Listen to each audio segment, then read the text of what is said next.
I first went to the Soviet Union early in 1934 to study firsthand what was commonly referred to in liberal progressive circles in those days as the Russian experiment.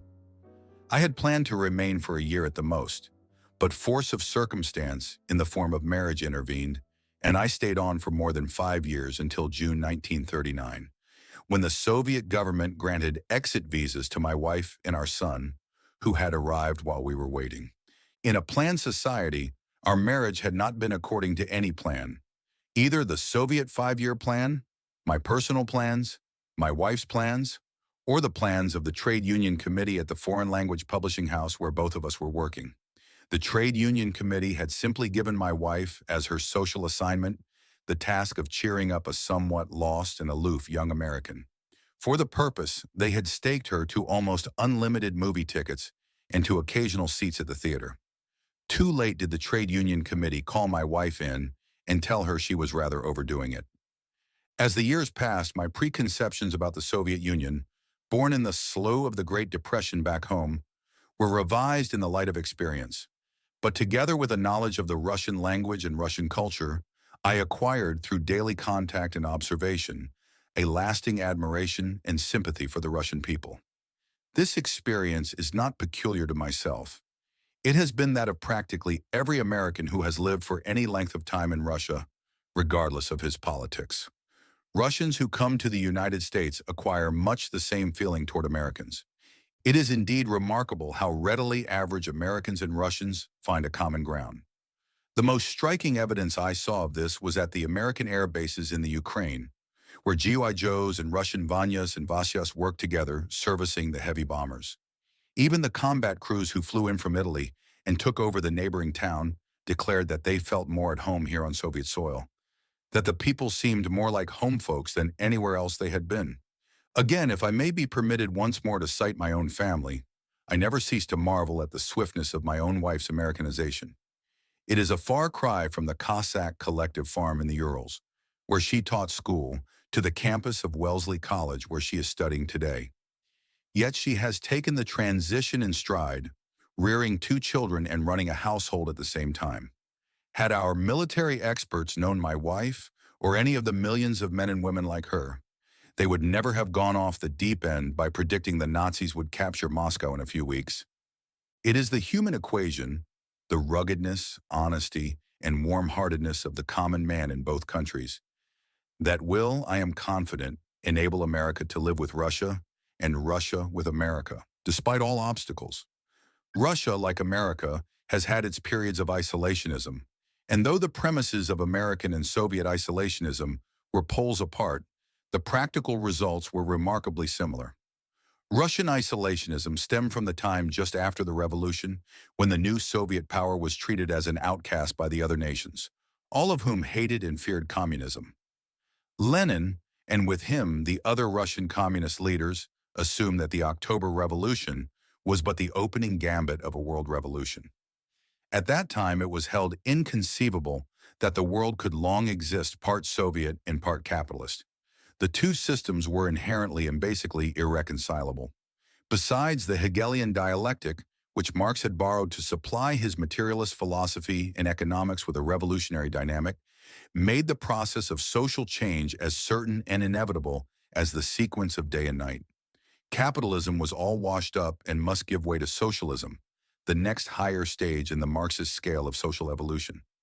While it was impossible to apply this formula rigidly and predict with any measure of precision the time and place of the next revolution, still in the years immediately following the last war, there were strong reasons for hoping that the revolution, instead of becoming localized in Russia, would spread over a good part of Europe.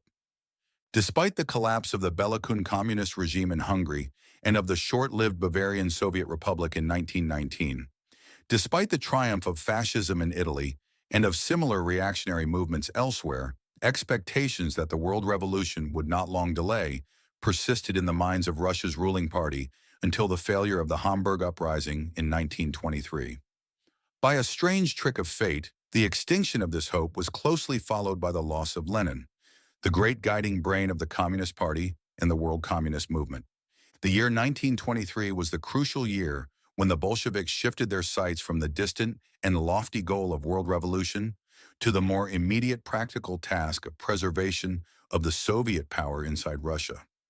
Under the newly established leadership of Stalin, the Communist Party grimly girded itself for defense against the tide of counter-revolution that was rising everywhere beyond the Soviet borders. Contrary to the claims of the Trotskyites, this was no betrayal of the revolution and of Lenin's trust.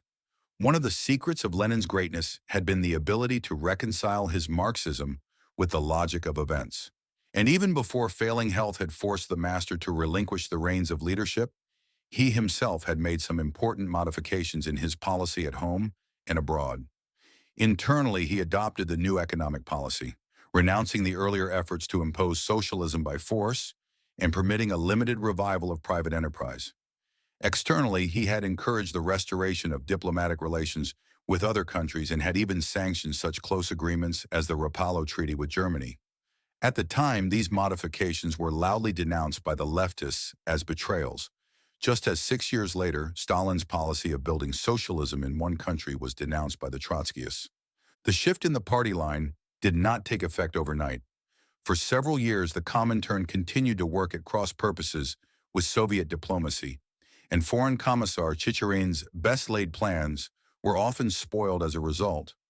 Only gradually, as the Soviet state grew stronger internally, were the Comintern and Narkomindel People's Commissariat for Foreign Affairs policies synchronized, and the interests of the world revolution brought into line with the international prestige and security of the Soviet Union.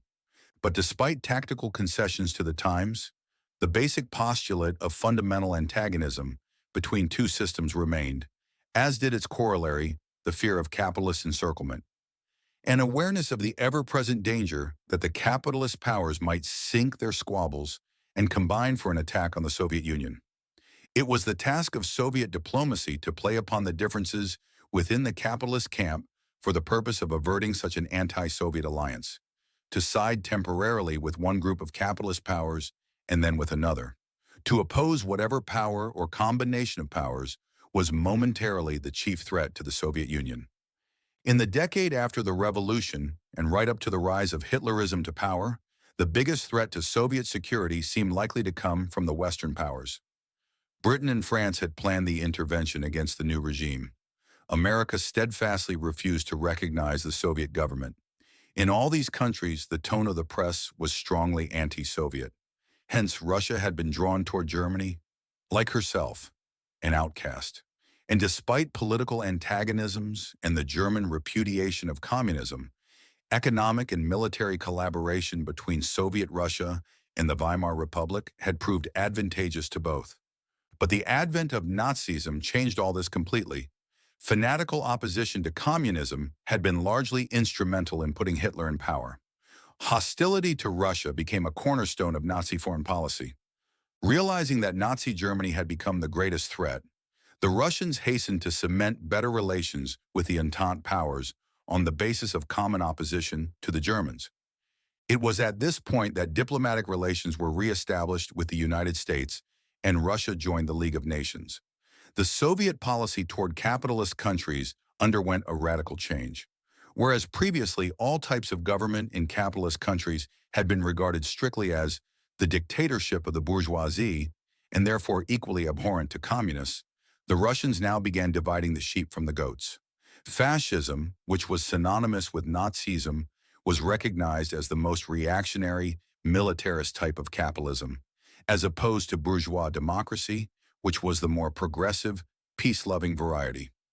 The re-establishment of diplomatic relations with Russia by the then brand New Deal, heralded by Litvinov's trip to Washington, seemed about to usher in a new era of Soviet-American good feeling. Few newly appointed ambassadors have ever assumed their posts under better augury than William C. Bullitt, first United States ambassador to the Union of Soviet Socialist Republics. The president's choice of Bullitt was welcomed in both countries as a happy one. Had not Bullitt, sent by Wilson to Russia in 1919, reported back that, like it or not, the Bolshevik regime was there to stay and had the overwhelming support of the Russian people? Had not Bullitt at one period in his matrimonial career been married to the widow of Lenin's American friend John Reed? A veritable new broom, Bullets swept into Moscow, prepared to carry all before him. His scheme to build a magnificent country club embassy residence, complete with dairy farm, somewhere beyond the Lenin Hills, was early abandoned, but he added a ballroom wing to the Spaso mansion, which was turned over to him by the Foreign Office. And his parties were extravaganzas for which bears and other denizens of the Moscow Zoo were procured. Alas, this honeymoon period of Soviet-American relations soured all too soon. The ins and outs of this obscure chapter in diplomacy have never been adequately aired. Evidently, the political and commercial results of recognition had failed to come up to American expectations. There was no follow-up in Moscow to the conversations opened with Litvinov in Washington over the settlement of the old Tsarist debts. Also, there was disappointment at Russia's failure to take a strong line with Japan. Instead, in the face of Japanese expansion, the Russians successively yielded up their positions in northern Manchuria, the culmination coming in 1935 with the sale to Japan of the Chinese Eastern Railway, the direct link with Vladivostok. Many people in Washington had expected that, with American encouragement, the Russians would even risk war with Japan to halt such encroachments on their vital interests.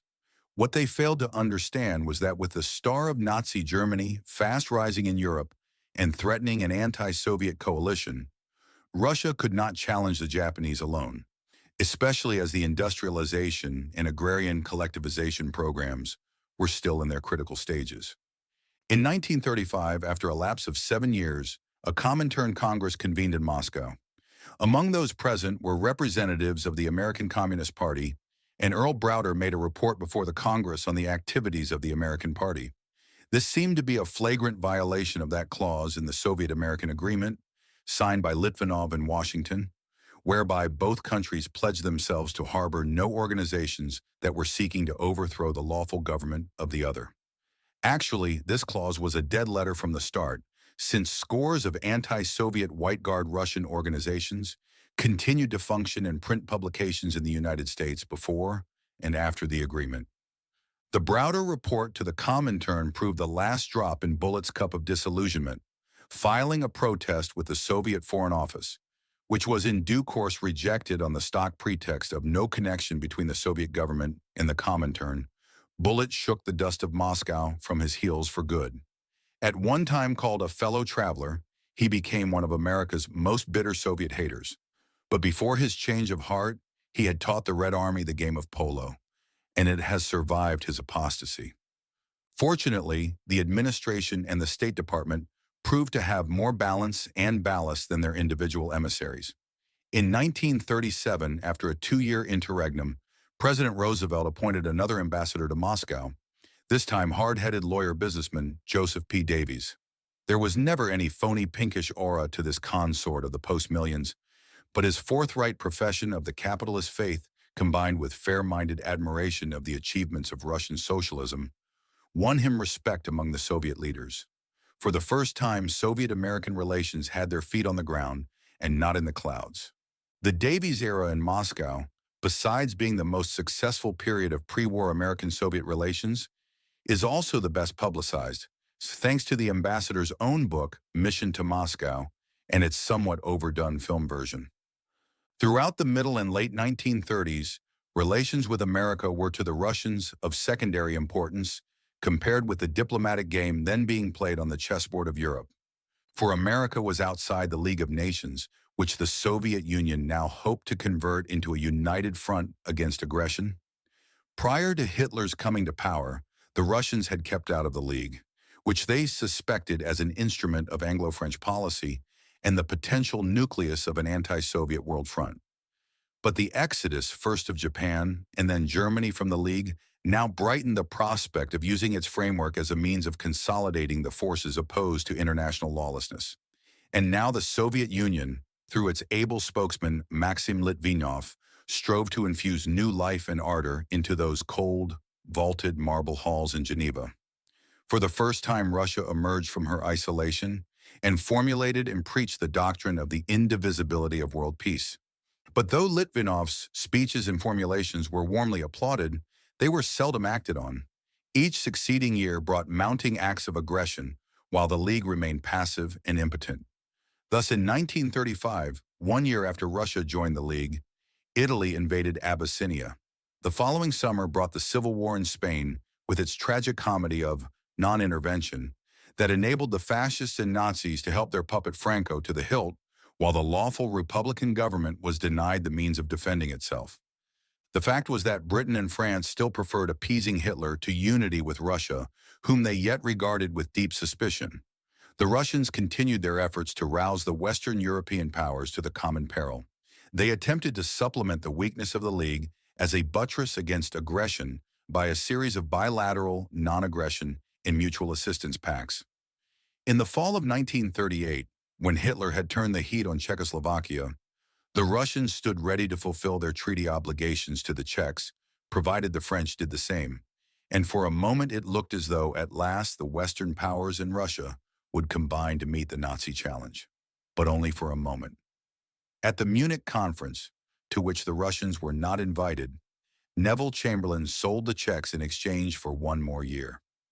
It is the irony of history that the League of Nations, which had failed to expel other members for deeds of aggression, and which the Russians had fruitlessly sought to galvanize as an effective means of averting war, expelled the Soviet Union over the Finnish issue. That was the League's parting gesture, after which it gave up the ghost. But the Russians have not forgotten that act. The recollection of it has made them chary lest any new international organization develop a similar anti-Soviet bias, especially in view of the fact that about 20 of the countries eligible for membership have not yet extended recognition to the Soviet Union. These misgivings, expressed in the attitude of the Soviet delegates at the Dumbarton Oaks Conference, must be allayed if any new world peace organization is to have a chance of success. It is beyond the scope of the present book to rehash the controversial issues of the German-Soviet Pact and the Finnish War. In the light of subsequent events, many hasty judgments have since been revised. Present Red Army successes argue forcefully in favor of Soviet policy, whose object then as now was the preservation of Russia. Suppose the German invasion had come a year earlier. Suppose the starting line had been the pre-war Finnish frontier, 20 miles from Leningrad. As it was, Finland's entry into the war made possible the 2.5 years blockade of Russia's second-largest city, a siege that cost the lives of about 1,500,000 civilians, which is equal to approximately half Finland's total population. Soviet policy of 1939 to 40, while it did not avert the war from Russia's shores, gave her both the precious margin of added time for preparation and the additional territory along her western frontier for cushioning the Nazi onslaught. It was a margin that spelt the difference between victory and defeat in the heartbreak months and years that followed. It meant finally that Russia was not called on to face Hitler's armed might alone, but as part of a powerful world coalition. The blood and sweat it took to weld that coalition defy historic comparison. It was achieved the long, hard, and costly way. The burning villages of Abyssinia, the blood-soaked battlefields of Spain, the siege of Warsaw, the fall of Paris, the beaches of Dunkirk, the Blitz on London, the assault on Belgrade. All these and more besides must needs have come to pass before the Western powers and Russia took the obvious step of combining against their common enemy. And then it was Hitler who cast the deciding vote. By his invasion of the Soviet Union on June 21, 1941, the Führer succeeded where all diplomats and negotiators had failed in uniting his enemies.